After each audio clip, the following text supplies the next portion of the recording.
Здравствуйте, Микаэль Артурович. Приветствуем вас в студии Абхазского телевидения. У нас есть несколько вопросов. Спасибо, что вы согласились на них ответить.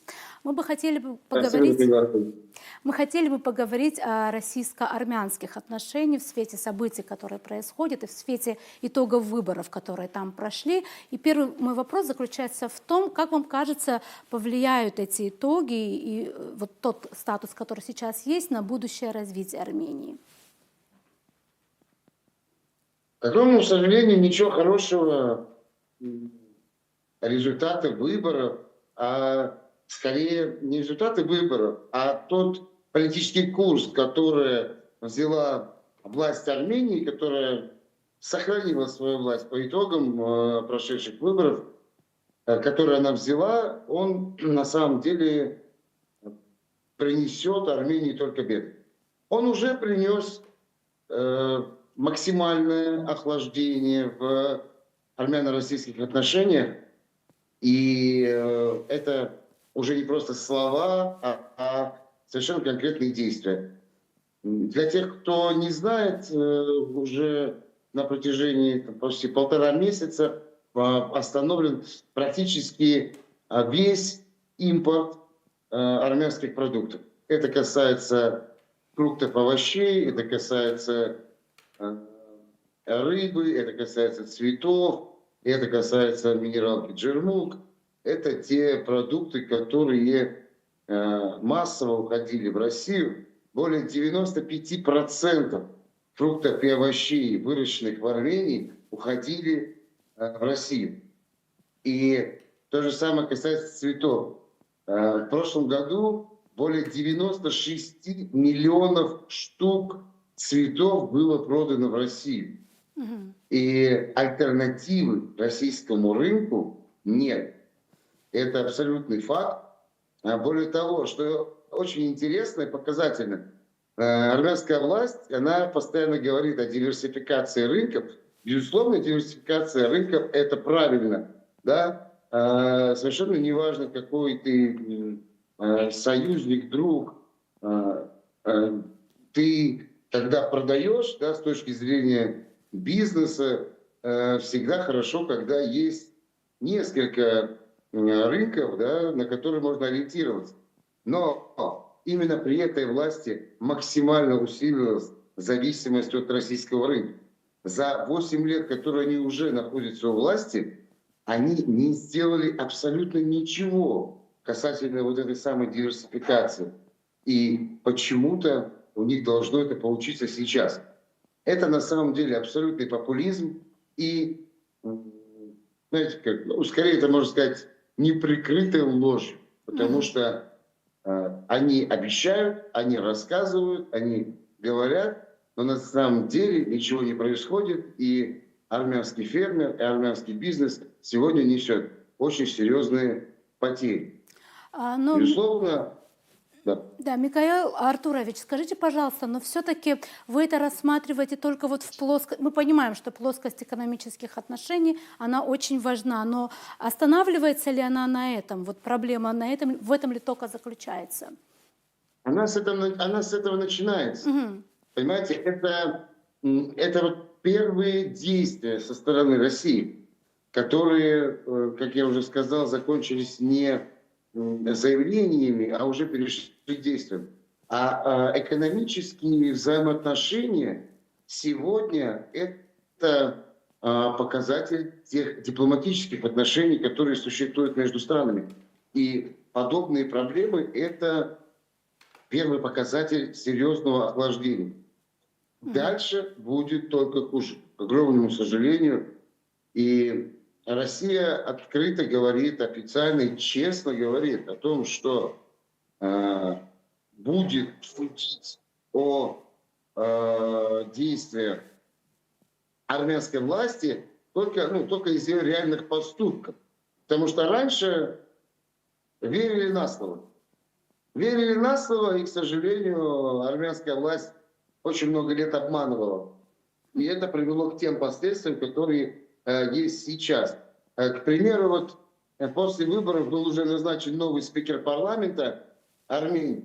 И это человек, который откровенный русофоб, который учился в Турции, в университете, который является спецпредставителем по урегулированию армяно-турецких отношений. И именно Турция как раз-таки первым поздравила его с назначением.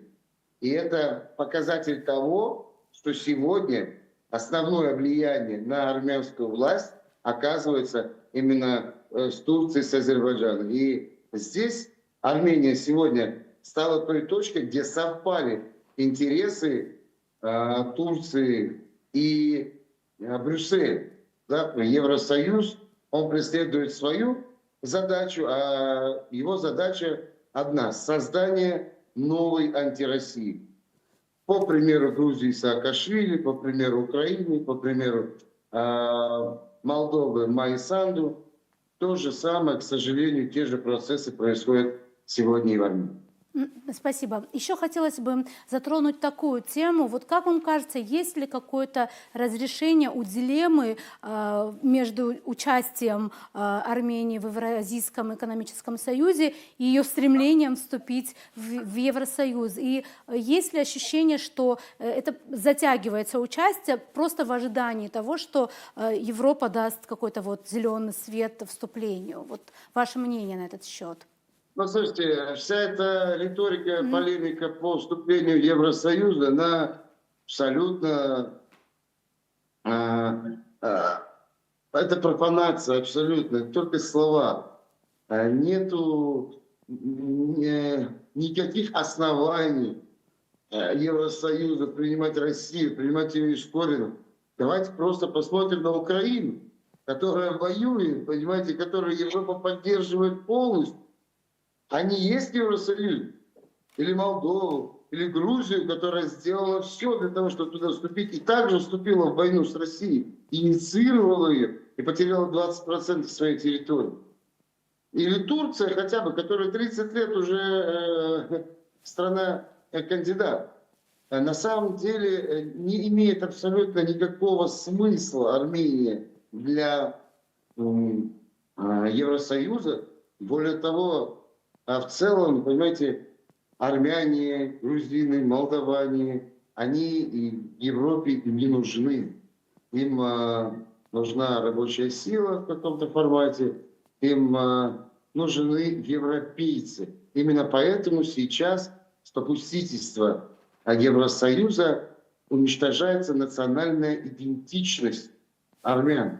Именно поэтому сейчас происходит антицерковная кампания, которая, безусловно, усилится, и Никол Пашинян обязательно пойдет на попытку арестовать католикоса и захватить власть над армянской церковью, потому что армянская церковь, ее отличие от любой другой церкви в том, что помимо своей прямой функции, она всегда была тем институтом, который в самые тяжелые для армян времена сохраняла национальную идентичность армян. У нас 200 лет не было своей государственности, но мы смогли пронести свою культуру, свой язык, свои традиции и остаться армянами. У нас одна из крупнейших диаспор в мире, вторая диаспора в мире. И она есть только потому, что у нас есть армянская церковь. Армяне раскиданы, разбросаны по всему миру. Они говорят, есть много армян, только, к сожалению, никогда не были в Армении. Может быть, не говорят на армянском языке, но основная львиная масса армян входит в армянскую церковь. И именно это позволяет нам пронести свой культурный код, который сегодня пытаются стереть.